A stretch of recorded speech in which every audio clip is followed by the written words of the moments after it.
Maximize cloud efficiency with Doit, the trusted partner in multi-cloud management for thousands of companies worldwide. Visit doit.com. That's DOIT.com. Do it, your cloud simplified. Welcome to Day 2 Cloud, and today you've got Ethan Banks and Ned Bellavance. We're chatting about the VMware Broadcom acquisition with our very special guest, Justin Warren, who's done lots of analysis and thinking about this, as he puts it, thorny situation, Ned. Yeah, and the conclusion, I don't want to spoil it, is that Broadcom kind of has the VMware customers over a barrel. But why and what they can do about it? Well, that's what we explore with Justin. And all is not lost. Enjoy this conversation with Justin Warren, because again, all is not lost. You have options. You have options. There's just how much money do you want to spend? Here we go. Justin Warren, welcome to Day 2 Cloud. Tell the nice people out there who you are and what you do. Well, thank you. And I'm Justin Warren. I'm the founder and principal analyst at Pivot9 Tech Consultants and Analysts, and I turn snark into leverage. Is that an official company tagline? I love it. Snark into leverage. But it possibly should be. That is great. Well, okay. What's your snarky take on what's happened with Broadcom and VMware? There was an acquisition. Would you summarize it for everyone? Yeah. So Broadcom, who people might know from networking components, particularly fiber channel componentry, they have been growing by acquisition over a period of years. They have also recently bought Symantec and a bunch of other companies. So they bought VMware, the whole company, for $69 billion by the end of everything. It took a little while to get going. There was some concerns about maybe Chinese regulators wouldn't allow it to occur, but it did.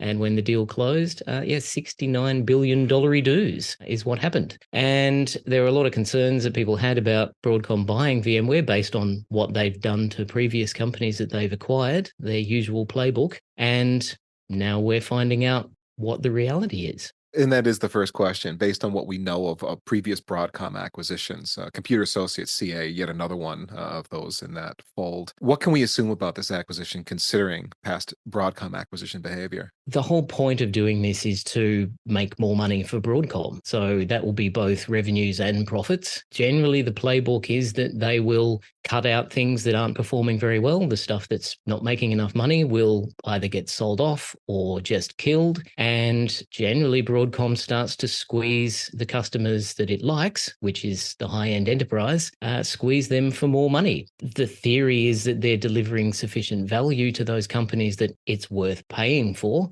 And Broadcom generally views some of these companies as undercharging for what they deliver. And based on the early results so far, yep, that's what we're seeing them do with VMware. That sounds like the ruthless approach. This isn't about, let's say, sometimes you do an acqui-hire, you acquire someone to bring in certain kinds of talent because of other products you want to build within your organization.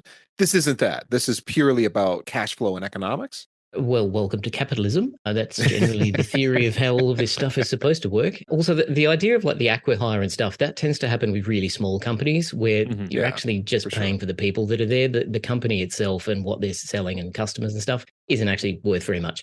VMware is massive. Like it's a big, big technology company. We all know this. It's been around 20 years. It has thousands of customers. It sells technology that underpins applications that are critical for running the modern world. It's a big deal. So there's a fair bit of opportunity there to make more money out of it. Indeed, I think, and someone can fact check me on this, but I believe this is the largest acquisition Broadcom has ever made. They've pulled off some big acquisitions in the past. You mentioned Symantec, and then there's Computer Associates as a few examples. Those were a little bit smaller, but they both had the same sort of embedded in enterprise applications and operations that VMware does as well. Is there anything different or special about VMware to you that stands out versus these previous acquisitions? Size and complexity, I would say. I mean, that's a factor of size largely. VMware has, before acquisition, it had a pretty sprawling portfolio of products.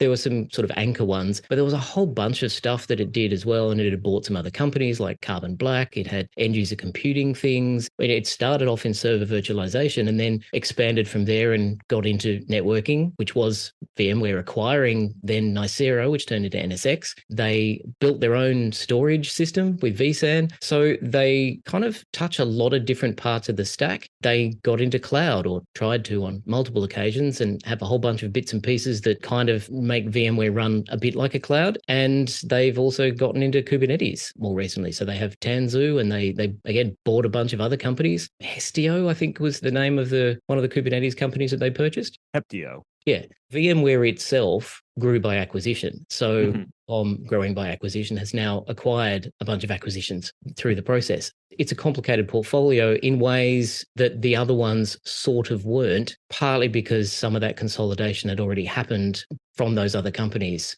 doing this kind of M&A process. This is a standard business thing. And CEO Hock Tan of Broadcom has, as you point out, done this before. So they have a playbook. They know the kinds of companies that they're looking for. And before they even closed this deal, they already had plans for what are we going to do once we've bought this? Like, what's it for? What's the plan? They already had that. They didn't necessarily tell anyone what it was. Right. One of the things that I noticed about VMware as it was doing its various acquisitions was these were acquisitions to grow the company because to a certain degree, they had saturated the market with their vSphere product. Everyone who was likely to run vSphere was probably already running vSphere. They were tacking on bits like vSAN and NSX that they could upsell you on. But honestly, if they were looking for new markets, it wasn't going to be in that area. They kind of have had that one cornered. So I feel like they did their acquisitions to build out a broader portfolio that they could sell into if you're already using vSphere. That's a pretty standard thing, build or buy. If it's cheaper to buy it rather than build it yourself, then you buy one and then you just bolt it into what you're already doing. It's faster, you get more money, and sometimes you get a better product because someone else can build it better than you. Right. I don't see that as Broadcom's playbook. And maybe you can speak to that a little bit of how they're going to treat VMware going forward in terms of innovation and kind of trying to figure out and rationalize what's part of the VMware portfolio. Well, they did talk up the idea of like innovation, which is this broad buzzword that doesn't really mean anything anymore. Novelty and new stuff, things that are different and new is kind of what it means. But that like innovation can just be, well, maybe we just do what we're already doing a bit more efficiently, or we just stop doing some things. So with Broadcom, part of what it was going to be was we'll stop doing things that aren't really necessary. And the usual playbook is that they do less, but more profitably. So they will squeeze the existing product that people like and use a lot and just charge a bit more money for it. But they're also more efficient about how they charge that money. So get rid of a whole bunch of stuff that isn't really necessary when you're not going to invest a lot in that area of the business. So R&D and things. If this is a mature market, so, well, there's not a lot of room left for changing it that much incrementally. So that's the sort of innovation that it is. It's incremental stuff. And that's what we already saw with VMware. Great, ripe for acquisition. But there's also some opportunities there, particularly around the forward-looking cloud things that VMware was already trying to do. I'm thinking particularly about the Tanzu portfolio here, but also on the cybersecurity side. So those are two areas that we know are growing more generally in the market. VMware doesn't have a great presence in terms of market share of Kubernetes, for example. That's growing really strongly. And also cybersecurity is generally on fire everywhere, both in the positive and negative senses. So there's plenty of money sloshing around there. Governments are really, really keen on maybe doing something about these computers that are insecure. It's like, who knew? So they're starting to throw money at the problem. Most companies are quite keen to cozy up to a government free money tap. Why not? So there's opportunities there for Broadcom to stop doing a whole bunch of stuff that VMware isn't really good at and doesn't really make sense to continue doing, but then reinvest some of the money that they save from not spending it on that. They can spend it on the things where they are actually going to grow that part of the business, either in terms of new business, like new revenues, new customers. But as you point out, maybe that's already tapped out. So what we're going to do is grow share of wallet. So for the customers that are already using it, okay, you've got VMware, you're using all of these core components of it, but are you using us for cybersecurity? You've got all of these virtual machines, but you've also got containers. Are you using Tanzu? Are you putting containers on VMware, or are you putting them on something else? So there's an opportunity there to have some of those companies use VMware for more things. I think there's a possible synergy here where if you look at, let's take a step back and look at the HPE Juniper acquisition. One of the plays that is supposedly going to come out of that is HPE can now walk in the door and say, we want to sell you the whole data center soup to nuts. We're going to sell you everything, the switches, the servers, the storage, all of it, build your data center. Hmm. There's some missing pieces here for Broadcom. They don't, as far as I know, correct me if I'm wrong, they're not making servers. They make chips that go into switches, and switches can be manufactured by a whole lot of places. Let's say they buy someone else or they align with servers, then in some ways that they can put those as part of the buy. You could go to Broadcom VMware, Broadware, and then they'll sell you the whole data center because they've got the switches. They could do tighter integrations between vSwitch, NSX, and all of that, and the Broadcom switching hardware. So you get a really interesting networking layer. The server problem is solved, and all the other pieces and parts, Broadware could sell you a data center too and compete in that space, soup to nuts. I think that's possible. It seems plausible and an interesting market to get in as the repatriation conversation continues and people seem to think they want to build their own data centers again. That would be a bit tricky. That's quite a complicated change to the way VMware works. I mean, for those of us who are, I've been around VMware for a long time. One of the things that I think we all forgot was that VMware did change the nature of the tech industry quite a bit by being Switzerland.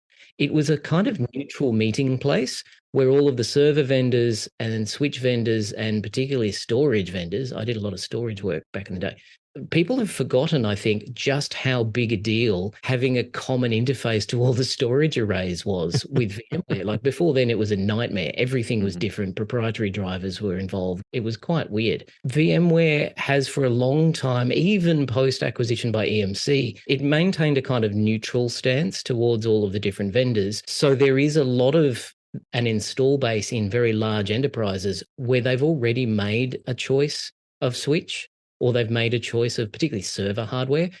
Getting them to change that to something else, that's not really the Broadcom play. I mean, that brings up an interesting part of what customers are thinking about here is switching out one thing for another to get what kind of benefit. Like if I've already got one, and particularly in enterprise, like if we've picked a server vendor, we're not going to change our corporate standard just because one part of the stack would prefer us to go with the vendor integrated thing. For a specific business unit doing something new, sure. But enterprise infrastructure has picked HPE or Dell EMC or whatever our infrastructure choice is. We're not going to change that choice for everything just because of you. We would vastly prefer that you are compatible with our existing choice. So there will be pressure from those big companies to say, yeah, look, you want to sell us a Broadcom server? I don't care. We've already got thousands and thousands of HPEs or Dells. So how about no? I will say from the networking side of things, the hatred for Cisco on some accounts part is palpable. There are many people, many companies out there that are very interested, engaged, have reasons that they would love to be away from that for their networking solution, which Broadcom could certainly readily answer. And having a tighter VMware integration could be interesting. Cisco's so sticky. I thought that a whole bunch of networking people would switch out Cisco switches for like Broadcom Trident 3. Remember when that came out? And it was kind of this thing that you could run open source switching software on. And there were a whole bunch of brand new startup switching companies that all started up running basically variants of Linux that had fancy things, but they all ran on Trident 3s. That never happened. It was deeply weird. We had like two, like Arista did okay, and there were a couple of other ones. And Cisco stayed there because CCIEs are welded to that ecosystem and you cannot pry it away from them. Well, the C-suite is welded to the Cisco relationship. Account managers go hard about maintaining that relationship up top. Even if the engineers did want to change, it can be difficult because the C-suite says, Yep. nah, I had lunch with someone and they were going to stay Cisco this year and next year and the year after that. Which again, it's important to understand from the Broadcom VMware side that it's not just about the tech. There's a whole bunch of other stuff that isn't even that tech. There's a whole ecosystem of technology that isn't from that vendor that surrounds it. And there's a whole bunch of other non-technical things to do with operations and just the emotional attachment certain executives have to the way that they run things. Change is hard. Change is hard. And I think a lot of the folks who are now in senior positions or management positions today started their career with VMware. I know I started rolling out VMware in probably 2004, 2005-ish. That was a while ago.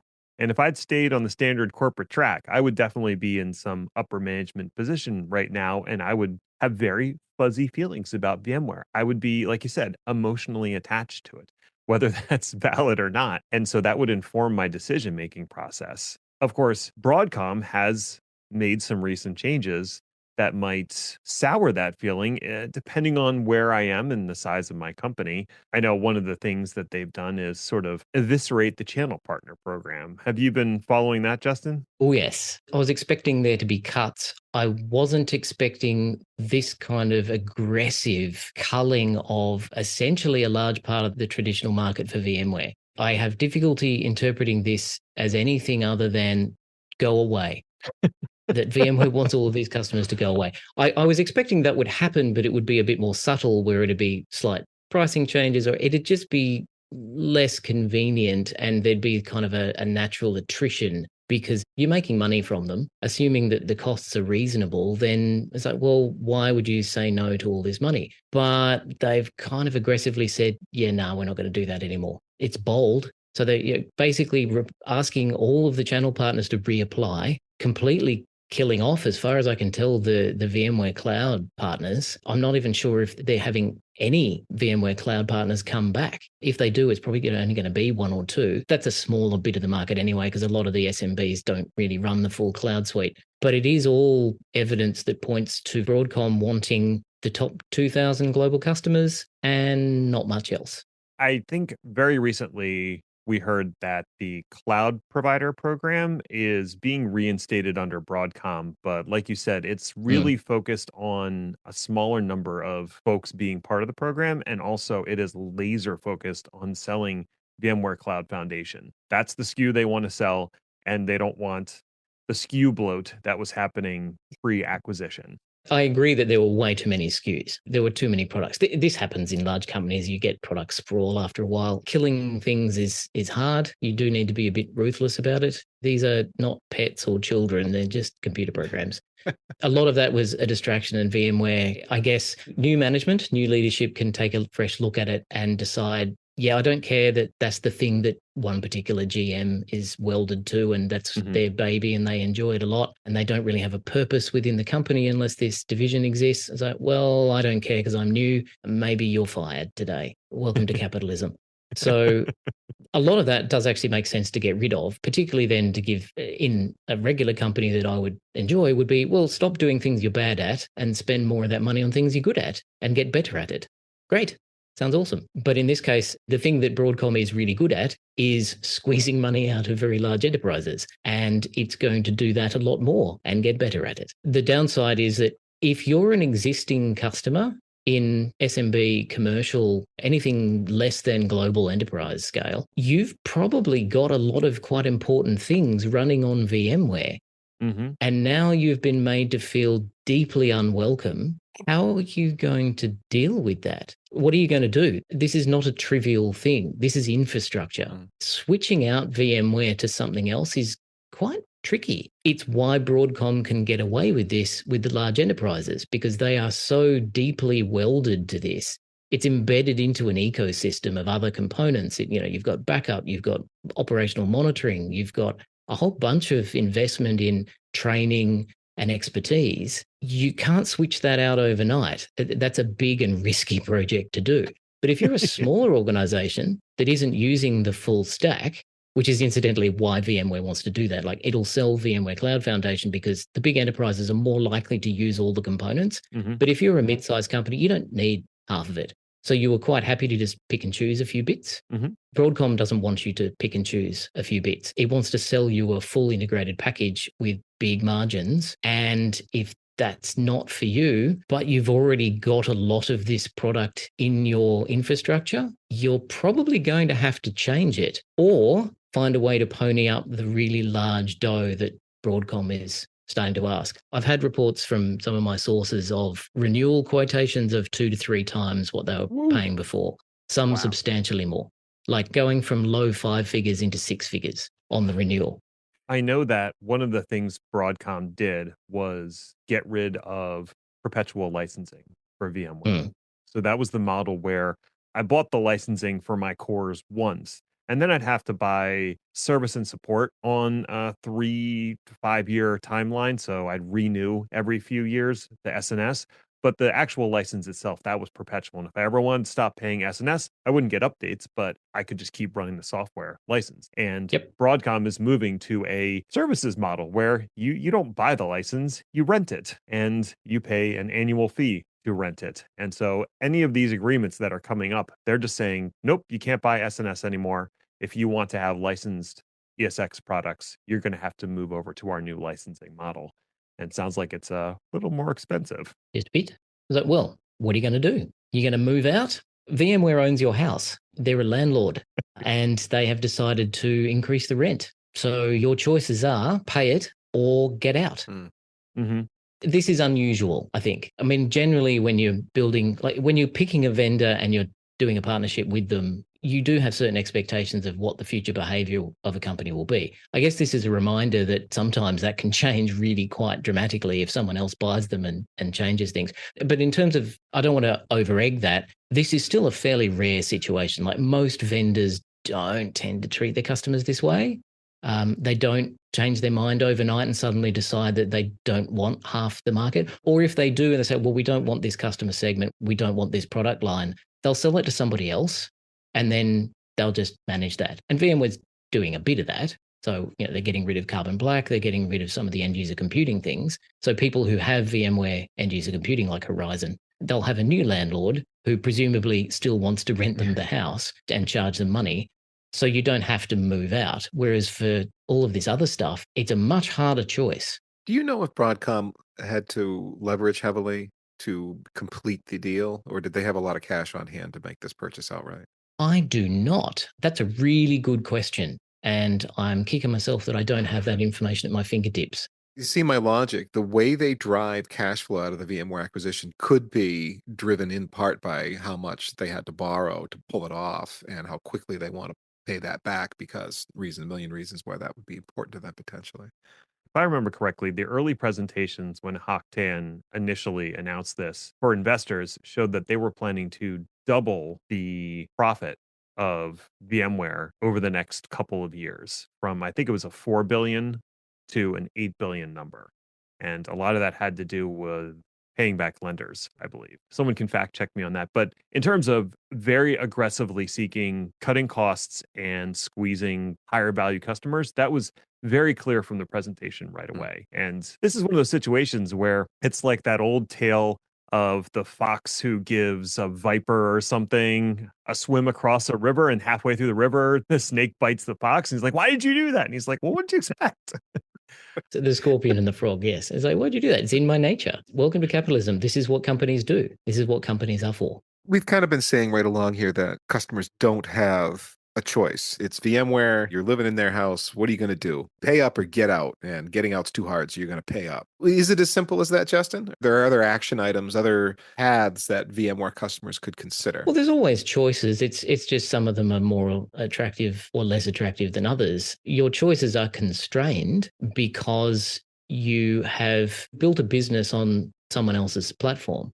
Like you don't own VMware, someone else does. As you mentioned, they have altered the deal. They don't alter it any further. This can happen. Generally, when you set up these kinds of partnerships, you have lawyers who deal with contracts and write stuff into about what can and can't happen. But I mean, a contract is just a piece of paper. So it then comes into, well, how enforceable are all of the clauses in that? Have you got enough money to sue Broadcom and win and survive for however many years it might be? There are options there, but it's not good. It becomes a business decision about how much is this going to cost me to continue doing things the way they are? Okay, that cost has now increased. So if I want to change the way I do things, what is the switching cost to go and do something else? And then you're in basic business analysis type stuff about, okay, who's got leverage in this situation? Where is the power in this? Is it with suppliers or customers or with the vendor? It's like, well, for the very large enterprises, they have a lot more leverage because there's more money at stake. But oddly enough, they also have less leverage because of how dependent they are on VMware. Mm-hmm. This is always the risk of how dependent are you on any one vendor? Multi-sourcing is a thing, but people worry about lock-in. There's a lot of talk about lock-in in cloud. It's like, well, there's a bit of lock-in on VMware as well. And this is what they mean is how many options do you have? Are you multi-sourcing? So if one supplier decides to jack their prices by 200%, can you switch to an alternative that also works. If you've got monoculture and you've only got one real supplier for a thing that you need to run your business, that supplier has a lot of power over you as a customer. That's what we have here. For the mid-tier, though, there's less power from Broadcom. Like, it feels like they have more power, but they kind of have less because switching away is actually a bit easier, which is why we're seeing people start to investigate alternatives like open source things like Proxmox or Nutanix and scale computing. Nutanix is doing gangbusters lead gen at the moment. Like, they're just rubbing their hands with glee. Yeah, I was curious what your thoughts were going forward. Maybe we could take two different perspectives. For those who are in the SMB market and they're sort of looking at what just happened to their channel partner and go, oh, well, we got to do something when that agreement's up. What should they be looking at either as alternatives or strategies for dealing with this change? The first thing is to understand how big a problem do you have. Get an idea of how much value does this thing actually provide for you? How difficult would it be to switch away? Like, how embedded is this in what you do? And try to figure out, like, put a number on that, because you're going to be asked for a number. So if you don't understand how much value you're getting from this, it's difficult to know, is that number too high? Is it too low? Maybe you've actually been underpaying for a while. Maybe there is that much value being delivered to you that it's worth paying the extra money. That's fine. Okay, no one likes their costs increasing, but inflation's a thing. Sometimes this happens. If it's worth it, then you can keep paying. And that's an easy decision to make. But then you've actually done it rationally rather than just being forced into a corner and feeling like you have no choice. Do your homework. Go and have a look at, what value am I getting out of this? If you're thinking, okay, there's not actually a lot of value being delivered here, or I'm constrained and can't really afford paying more for this, well, then you need to start looking at alternatives. And that could be replatforming. It could be just cutting bits that you don't need, like some of the support stuff. If you have a perpetual license, do you need the patching? All this? Well, security is a thing, and we just had some either vCenter server exploits that were patched a few back in October, I think, and now being exploited in the wild. Yeah, some big ones. Happens from time to time. So yeah, patching's probably a thing you're going to need.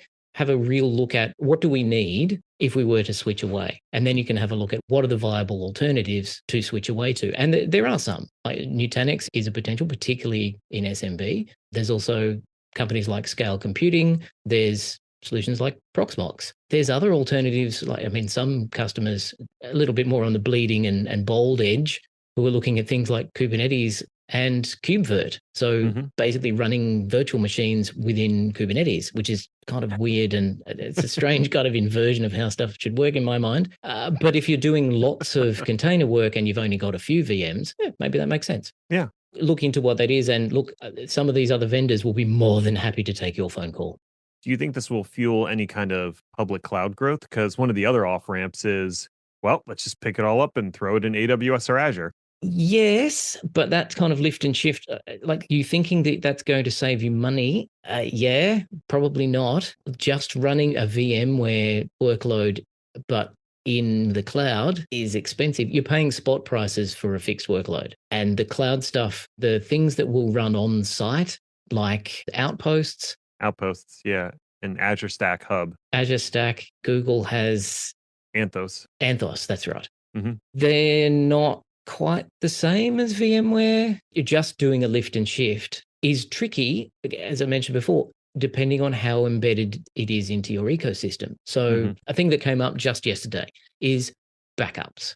So there was a story in the Register by my good friend Simon Sharwood, who noticed that Veeam's head of engineering, Anton Gostev, was commenting in the Veeam forums about, we're looking at some alternative things like Proxmox. But if you're currently running VMware and all your backups are with Veeam, when you move to something else, will your backup still work? Now, if you go to cloud, it probably will, because Veeam actually has a whole bunch of quite good solutions there, including ones that they just bought from Cirrus, which is quite interesting. So you may have some options if you go to a major one, but what about all the other operational things? We're here on the Day 2 Cloud podcast. This is all Day 2 stuff. Yep. How do you operate it? Where do your error logs go? Is it integrated into your monitoring for uptime? What are all those fiddly details that have built up over time that you're going to have to go change and then retrain all your ops staff to use the new tool, if you have to have a new tool? Or will the tool you currently have work with the new thing? Like, this is messy and complicated, and you need to start looking at all this stuff now.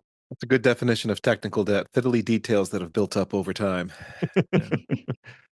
Maximize cloud efficiency with Do It, the trusted partner in multi-cloud management for thousands of companies worldwide. Do It's innovative tools, expert insights, and smart technology make optimization simple. Elevate your cloud strategy and simplify your cloud spend. Visit doit.com. That's DOIT.com. Do It, your cloud simplified. For me, the biggest barrier is not the technology, it's the people and process. You have these processes that have built up over the last 10, 20 years that are dependent on VMware in so many different ways. And people who that's all they know. They know how to run VMware. If you happen to be an SMB and you're also running in one of the major public clouds, so you have someone with that skill set, might go a lot smoother. But if you don't, now you're retraining someone and the only thing they know is VMware. It might not be worth the cost of retraining that person. So that has to factor into that equation, that switching cost equation as well. Yep. All right. So Absolutely. I think we've covered the SMB pretty well. It's something that ideally you would be doing all the time. But we know human nature is that, look, it's not broken, so why fix it? Like it just sort of sits there, and as long as nothing strange happens, you just kind of tick over and then you forget. Again, this kind of situation is somewhat rare. It's unusual. So people don't really plan for it. And I can't really criticize businesses for predicting the risk of this as being fairly low. Like it did look like it was fairly low. But the challenge about risk is that unpredictable events or novel events aren't something that you have any history for. So you can't analyze risk unless you have a lot of history. There are no actuarial tables for Broadcom buying VMware. It has happened a grand total of 1 time. Mm-hmm. And like you said, for such a long time, VMware was the Switzerland of the infrastructure. So you could previously rely on them to just treat most of their customers well and run well on all the different hardware. And people were mostly happy. I'm curious what your thoughts are on how enterprises should approach this change, because I'm imagining their approach is going to be very different than an SMB, but there'll be some similarities as well. I mean, the broad thrust is the same of how much is this going to cost me and is it worth it? So it's the same kind of analysis of how much value are we getting out of this? And when the re-up price comes through and we see the size of the number, we can have an idea about, are we just going to pay that or not? The one big difference for enterprise is this risk-weighted cost of a project. Like it's kind of the same at SMB in theory, but the detail and the impact is actually much, much bigger at enterprise, because enterprise IT projects are fraught with peril. Most of them fail. Yes. Either they go over budget, like most IT projects go like 200% over budget, and some of them don't work. Like you get to a certain point, you just have to stop because it's not working and you kill it and go back to the way it was already. And then maybe try again later if you can stomach it. That needs to factor in for all the reasons that we just talked about. How do the backups work? How do all those fiddly details work? You've got a lot more fiddly details in enterprise. As much as enterprises and enterprise architecture loves to try to create one single standard that will apply to everything, but there's always exceptions. Mm-hmm. Everyone manages to cozy up to the CFO or the CTO or CIO or whoever and says, oh, yeah, that project's important. They can have a pass and they don't actually need to use the corporate standard in this one way. And you do that a couple of 100 times and all of a sudden you've got a really, really interesting portfolio to manage. And Bob's got a SQL server under his desk that's somehow production. Yeah. Oh, yeah, that never happens. Yeah. Ask me how I know. So all of that, like, okay, so that's the sort of situation of what if we were to change this? And we come back to the nature of VMware. This is core infrastructure. Mm-hmm. And it's in a central position. It's not sort of out on the edge like a storage array. You can sort of, in theory, decide, we're going to change storage vendor. And again, help happily because of VMware. In some ways, that's actually quite easy because the standards are there that we can swap out one for the other. It's not quite that simple. It's always a little bit more complicated. Right. But a storage array sort of sits out on one edge, whereas VMware is right in the middle. Mm-hmm. So if you change it, you affect everything upstream and also downstream. So how does your storage plug into whatever your new virtualization platform is? How do your databases run on this thing? How do the networks connect to it? How do all of the applications work on this? How does all the operation stuff work? So you're changing a central component that in enterprise runs all your important stuff. Swapping that out for something else, That's probably not going to happen. So it becomes more of a question of degrees. How much of our stuff are we going to continue running on VMware? Are there some R&D projects and skunkworks things that maybe don't need the full stack that we are now going to have to pay for and pay every compute license? Mm-hmm. It becomes a bit like databases. Like, okay, we've got Oracle for all the really critical and important stuff, and we need all the features and we love it. It's great. But your little R&D thing, yeah, that can run on Postgres. Right. Or that can be some open source thing until it gets big and important enough, and then we'll port it across. Or we'll start buying that from someone else. Doing that with VMware is like, well, okay, maybe the core stuff all runs on VMware and we pay the full stack price and it's important, it's integrated. But the skunkworks stuff, that all starts running on Proxmox. Or we put our R&D labs on something which is VMware compatible enough that when we need to promote it into production, okay, it comes across into the production VMware cluster that is really expensive. But to your point, I think earlier, Ethan, do we go to cloud more? Maybe a whole bunch of the stuff that's being built will never come onto VMware. Mm-hmm. All the new stuff, I can see in enterprise, if you weren't already thinking about containers and Kubernetes, you now have a really, really good motivation to do that. Indeed. Because it's easier to put it in cloud and you've got heaps of options. It's a big and open ecosystem. And a lot of it isn't welded to any one particular vendor. You've got lots and lots of choice. Mm-hmm. So if you're building a new app, why would you target VMs running on VMware? You were targeting VMs, it wouldn't be a VMware-based one. It'd be some other generic AMI, like a machine image somewhere in the cloud that you can move around to any kind of hypervisor, or better yet, put it on a container. You can run those on just about anything. Absolutely. And I think the other thing to consider, at least in my experience, is a lot of the people who end up in enterprises get their start in an SMB.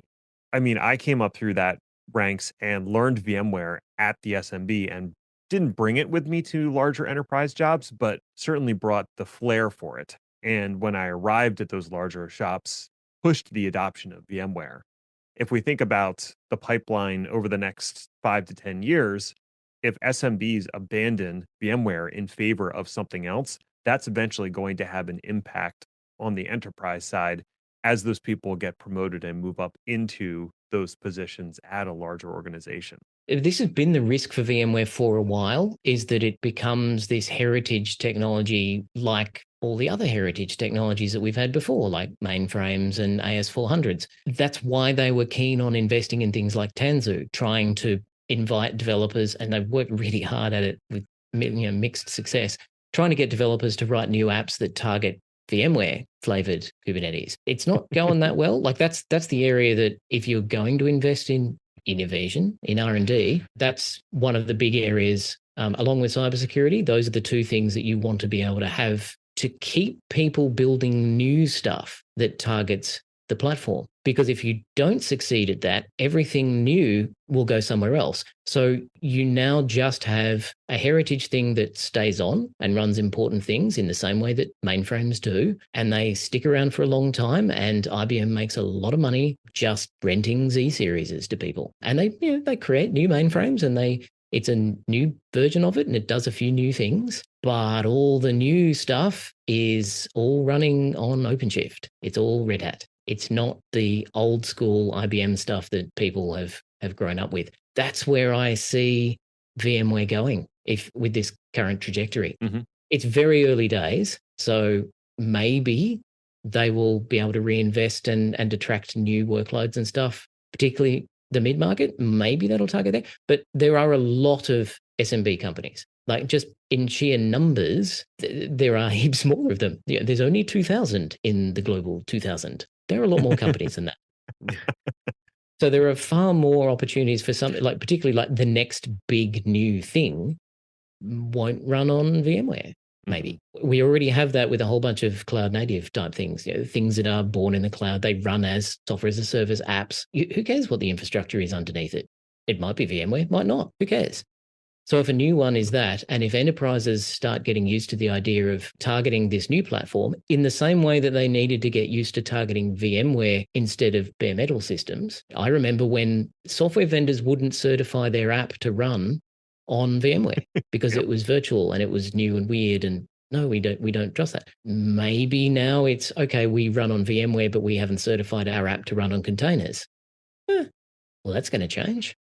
Yeah. If that happens, then VMware just becomes something which you run your legacy stuff on. And Broadcom will be quite happy with that, quite frankly, depending on what their overall plan is. So if they're delivering enough profit out of this to pay off the loans and make returns to shareholders substantial enough, great. Yep. They're not in the business of growing revenues in these things. They are mature industries where you are just milking the cow. Rent extraction. And Yeah. because if Broadcom wants to grow revenues, it buys another legacy company and squeezes the revenues out of that. So it just buys more cows. Broadcom is a ranch operation. They buy some more cows and then they put them in through the same milking machine, feed them the same, and just sit back and make their money. Why not? Sounds great. Pretty cushy. Well, Justin Warren from Pivot9, thank you for your analysis and your prognostication. If people want to interact with you, what's the best way for them to do that? Well, I hang out on LinkedIn a bit, so you can find me there, Justin Warren. You can search for me and Pivot9. Also, we have a weekly newsletter that I send out called The Crux, which I highly recommend you subscribe to. And that will give you all this kind of insight and snark on a weekly basis. And if you are in the market for some advice on what to do about this situation, we would be more than happy to talk to you about how we can advise you and help you to navigate this very thorny challenge. We being Pivot9, pivot9.com? Correct. Pivot9.com is where you will find us. And there's a link there. You can just book a meeting with us and we can have an introductory phone call and talk about your needs. Well, again, Justin Warren, thank you very much for coming on board at Day 2 Cloud for this analysis. And thank you for listening all the way to the end out there. Virtual high fives if you'd like to chat with me or Ned. I am Ethan Banks and Ned is Ned Bellavance. Use the Packet Pushers audience Slack channel and find your way into the Day 2 Cloud pod channel. And you say words in there and Ned or I shall respond eventually. You might also like to follow us on LinkedIn where we post techie things meant to help folks in their IT careers. And until then, just remember, cloud is what happens while IT is making other plans.